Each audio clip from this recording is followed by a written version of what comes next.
Hello everyone, my name is Goyal. I am from Leeds Digital Missile Mark branch.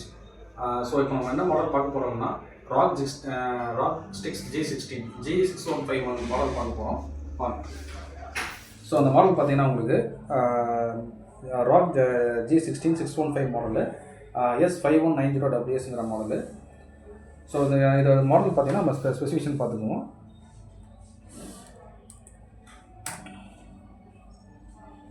So specification பார்த்தீங்கன்னா processor வந்து பார்த்தீங்கன்னா ultra 9ல் வரும் 275HX processor with 32GB DDR5 RAM வந்துடும் உங்களுக்கு. இதை வந்து நீங்கள் அப் டு 64GB வரைக்கும் எக்ஸ்பேண்ட் பண்ணிக்கலாம். ஸ்டோரேஜ் வந்து பார்த்தீங்கன்னா 1TB ஸ்டோரேஜ் இது அப் டு 4TB எக்ஸ்பேண்ட் பண்ணிக்கலாம். வித் NPU சிப்போட வரும் neural processing unit with RTX 5070 Ti கிராஃபிக்ஸில் உங்களுக்கு வரும். ஸோ நெக்ஸ்ட் திங் வந்து இதோட ஸ்க்ரீன் ரெசல்யூஷன் பார்த்தீங்கன்னா 2.5K ரெசல்யூஷனில் கொடுத்துருப்பாங்க வித் 16-inch டிஸ்பிளே. அண்ட் இதோட sRGB பார்த்தீங்கன்னா sRGB 100% அண்ட் DCI P3 வந்து 100% இருக்கும். ஸோ அதனால் உங்களுக்கு வந்து ஒரு டிசைனிங் ஒரு பண்ணும்போது உங்களுக்கு கலர் அக்யூரேசி வந்து அக்யூரேட்டாக இருக்கும். ப்ளஸ் கேமிங் யூஸ் பண்ணும்போது உங்களுக்கு லேகிங் டேரிங் எந்த இஷ்யூவும் உங்களுக்கு இருக்காது. நெக்ஸ்ட் திங் பார்த்தீங்கன்னா இதோட கீபோர்டு பார்த்தீங்கன்னா உங்களுக்கு RGB 4 zone கீபோர்டு கொடுத்துருப்பாங்க. ஸோ இதோட மவுஸ் பேட் பார்த்தீங்கன்னா உங்களுக்கு வந்து யூசர் ஃப்ரெண்ட்லியாக இருக்கும், பிக்கர் சைஸில் உங்களுக்கு இருக்கும். ஸோ இதோட டிசைன் பார்த்தீங்கன்னா உங்களுக்கு வந்து ஒரு நல்ல மெட்டாலிக் டிசைனில் கொடுத்துருப்பாங்க. இதோட மெயின் யூனிக் ஃபீச்சர்ஸ் என்னென்னா இந்த மாடல் வந்து பார்த்தீங்கன்னா உங்களுக்கு டூல்லெஸ் SSD அண்ட் ஸ்டோரேஜ் வந்து எக்ஸ்பேண்ட் பண்ணிக்கலாம். அதாவது இதோட பேக் பேனல் வந்து நீங்கள் ஜஸ்ட் இப்படி ப்ரெஸ் பண்ணிவிட்டு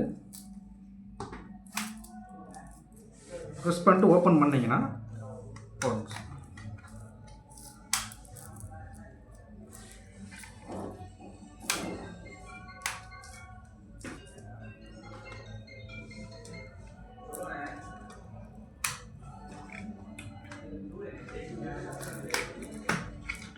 பேக் பேனல் வந்து இப்படி நீங்கள் மேனுவலாகவே ஓப்பன் பண்ணிக்கலாம்.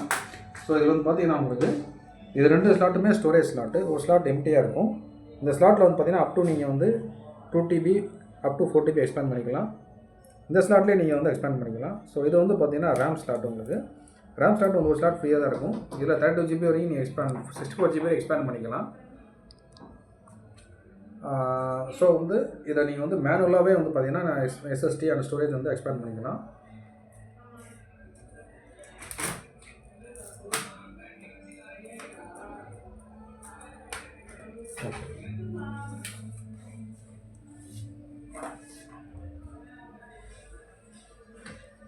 ஸோ வந்து இந்த மாடல் வந்து பார்த்தீங்கன்னா ஒரு any kind of higher and gaming, higher and designing எல்லாமே உங்களுக்கு வந்து ஒரு கம்ஃபர்டபுளாக இருக்கும்.